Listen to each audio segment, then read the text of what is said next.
Morning. Good morning. Ayan yung ating mga idol, no? Sandamakmak yung ating Solbar at Primera Excel, no? Yan, bidang-bida po yung ating bossing Idol Marlon Beloria in the house. Salamat, idol. So ayan mga kabukid, nagpa-deliver na tayo dahil sobrang in demand ngayon ng ating produktong Solbar at Excel, no? Katandem po ng ating Miracle Foliar. Napakaganda po. So ayan, Sir Marlon, konting message lang sa ating Solbar at saka Excel.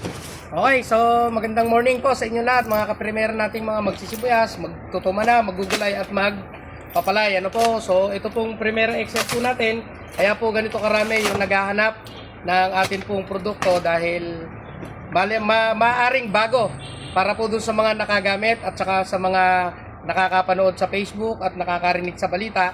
Pero yung pong produkto kasi yung nagsasalita na talagang napaka-effective niya sa napakababang dosage. Nagsasalita yung produkto, kaya po hinahanap ng mga kaibigan po nating magsasaka. Ito po, hanggang mag-ani po kayo, magagamit po natin ito, wag po kayong mag-alala. At sasamantalahin ko na po yung pagkakataon para doon po sa mga magpapalay po nating kaibigan at saka mga magmamais. Yung atin pong Primera Excel, ano po, hindi lamang po siya pang seed treatment para sa sibuyas. Kung yung inyo pong mga mais na itatanim ay 10 kilo, kung ano man pong variety yan, gawa man po yan ng mga kaibigan nating mga seeds grower o seeds company, mais man po yun o palay. Sa bawat 10 kilo po ng mais po ninyo, ang kailangan nyo lamang po 100 ml na to. So bakit napakakonti ng 100 ml?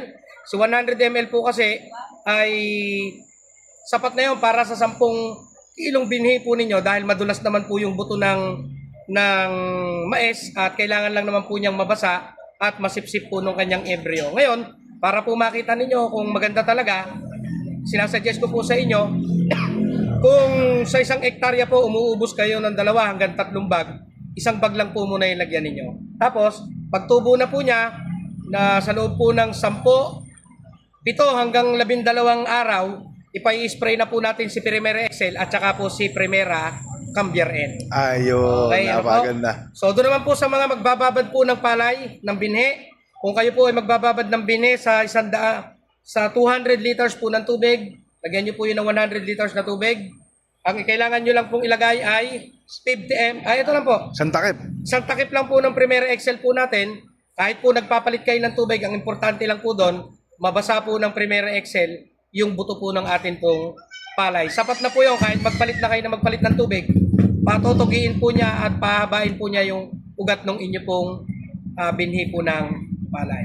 Sa sibuyas naman, Sir Marlon. Sa sibuyas po, 2 lata, 1 takip.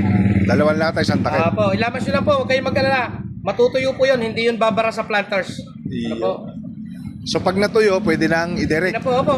Yung pong buto ng sibuyas, mainit po yun pagkagagaling sa lata. Pag nilagay nyo yun sa planggana, sa timbang maliit, lagyan nyo po siya ng Primera Excel, 1 takip, 2 lata. Ilamas nyo lang po ng ilamas hanggang sa lahat po ng buto ay maramdaman ninyo na basa na. Matutuyo pong kusa yun kasi sip-sipin ng buto. Pwede na po ninyong haluan ng inyo pong pang-insecticide na panglanggam o kaya naman kung naggagamit kayo ng Mancozeb, yung kulay blue na fungicide, pwede nyo na pong ilagay. Tapos diretso na po kayo ng budbod o kaya po diretso na po ninyo sa planters. Ano po? Ayun, ang galing. Thank you, Sir Marlon. Sige po, marami pong salamat. Mabuhay ka po.